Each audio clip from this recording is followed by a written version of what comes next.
Assalamualaikum warahmatullahi wabarakatuh. Saya Sukmai Manurung. Saya dari kelas Hukum 1D. Di sini saya akan mempresentasikan hasil makalah saya, yaitu tentang puisi. Pertama saya akan menjelaskan apa itu pengertian puisi. A. Pengertian puisi. Puisi adalah karya sastra yang berisi tanggapan serta pendapat penyair mengenai berbagai hal. Pemikiran penyair ini kemudian dituangkan dengan menggunakan bahasa-bahasa apik, serta memiliki struktur batin dan fisik khas penyair.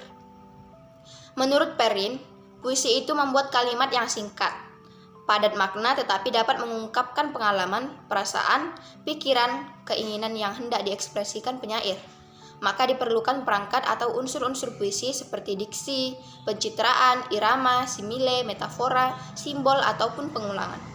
Unsur-unsur tersebut saling mendukung, jalin menjalin dengan rapi, dan jalinan itu membentuk makna yang utuh pada sebuah puisi. Selanjutnya yaitu B. Unsur-unsur puisi. Unsur-unsur puisi ini terbagi dua, yaitu yang pertama unsur intrinsik. Unsur intrinsik terdiri dari diksi, imajinasi, gaya bahasa atau majas, bunyi, rima, ritme, dan tema. Diksi yaitu pilihan kata yang dapat membangun puisi secara keseluruhan melalui kedudukan kata di tengah konteks kata lainnya. Imajinasi yaitu daya bayang dalam penggunaan kata-kata puisi yang dapat menimbulkan imaji visual, taktik maupun auditif. Gaya bahasa atau majas yaitu bahasa yang dipakai untuk menggambarkan sesuatu dengan cara yang tidak biasa melalui atau kata-kata sifatnya kiasan atau figuratif. Bunyi yaitu pemakaian bunyi dalam puisi tergantung dari kata-katanya, sehingga dapat menimbulkan efek nuansa tertentu. Rima yaitu persamaan atau perulangan bunyi yang tujuannya untuk menimbulkan efek keindahan dalam puisi. Ritme yaitu dinamika suara dalam puisi. Tema yaitu ide atau gagasan pokok dalam puisi yang ingin disampaikan oleh pengarang. Yang kedua yaitu unsur ekstrinsik. Unsur ekstrinsik ini terbagi 4. Yang pertama aspek historis, yang kedua aspek psikologis, yang ketiga aspek filsafat, dan yang keempat aspek religius. Yang pertama aspek historis, yaitu sejarah yang terkandung dalam puisi. Yang kedua aspek psikologis, yaitu aspek kejiwaan pengarangnya dalam puisi. Yang ketiga aspek filsafat, yaitu teori yang mendasari alam pikiran suatu puisi. Dan yang keempat aspek religius, yaitu mengacu pada tema yang diangkat dalam puisi. Selanjutnya yaitu C. Ciri-ciri puisi. Pertama, ciri-ciri puisi lama, yaitu biasanya nama pengarangnya tidak diketahui atau anonim, dan penyampaiannya bersifat dari mulut ke mulut, sehingga tak heran jika disebut dengan sastra lisan. Dan sangat terikat dengan aturan, seperti jumlah baris tiap bait, suku kata maupun rima. Selanjutnya ciri-ciri puisi modern, yaitu nama pengarangnya diketahui, mempunyai bentuk yang rapi atau simetris, dan persajakan akhir yang teratur. Gaya bahasanya dapat berubah-ubah atau dinamis, perkembangannya melalui lisan maupun tertulis. Umumnya juga berbentuk 4 seuntai, dan tiap barisnya terdiri atas sebuah gatra atau kesatuan sintaksis yang di dalamnya berisi 4-5 suku kata. Selanjutnya D. Jenis-jenis puisi. Yang pertama puisi lama yaitu mantra, merupakan jenis puisi yang diciptakan dalam kepercayaan animisme. Biasanya dibacakan dalam acara ritual kebudayaan serta menggunakan kata yang dapat menimbulkan efek bunyi magis. Dibedakan menjadi 5 yaitu pantun, syair, talibun, mantra, dan gurindam. Selanjutnya yaitu puisi modern, yaitu puisi naratif.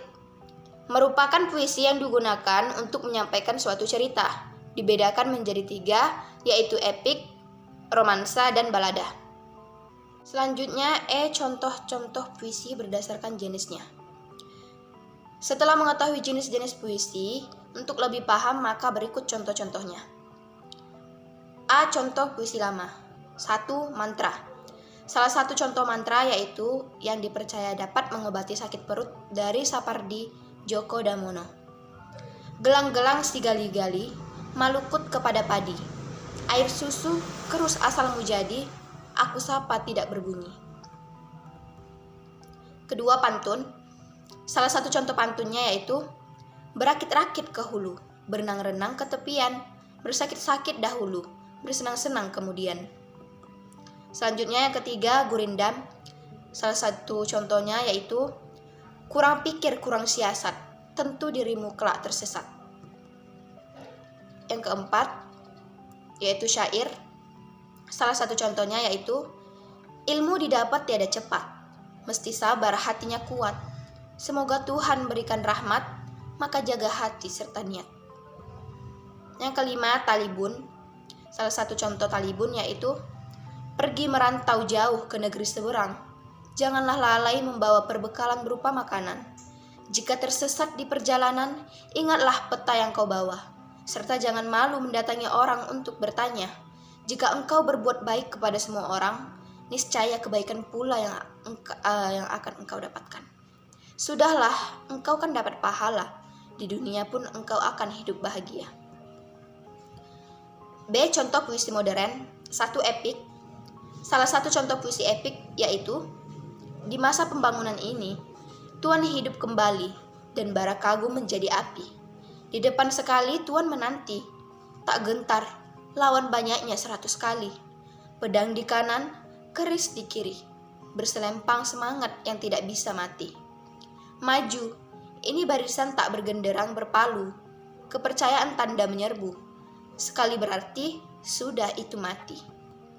Maju, bagimu negeri, menyediakan api, punah di atas menghamba, binasa di atas ditinda. Sungguh pun dalam ajal baru tercapai, jika hidup baru bisa merasai. Maju, serbu, serang, terjang. Kedua, puisi romansa. Salah satu contoh puisi romansa yaitu aku ingin mencintaimu dengan sederhana, dengan kata yang tak sempat diucapkan kayu kepada api yang menjadikannya abu. Aku ingin mencintaimu dengan sederhana, dengan isyarat yang tak sempat disampaikan awan kepada hujan yang menjadikannya tiada. Yang ketiga, balada. Salah satu contoh dari puisi balada yaitu Orang-orang Tercinta oleh W.S. Rendra. Kita bergantian menghirup asam, batuk dan lemas terceruk, marah dan terbaret-baret. Cinta membuat kita bertahan dengan secuil redup harapan. Kita berjalan terseok-seok, mengira lelah akan hilang di ujung terowongan yang terang. Namun, cinta tidak membawa kita memahami satu sama lain. Sekian dari saya, terima kasih atas perhatiannya. Saya Sukmai Manurung, mohon undur diri. Assalamualaikum warahmatullahi wabarakatuh.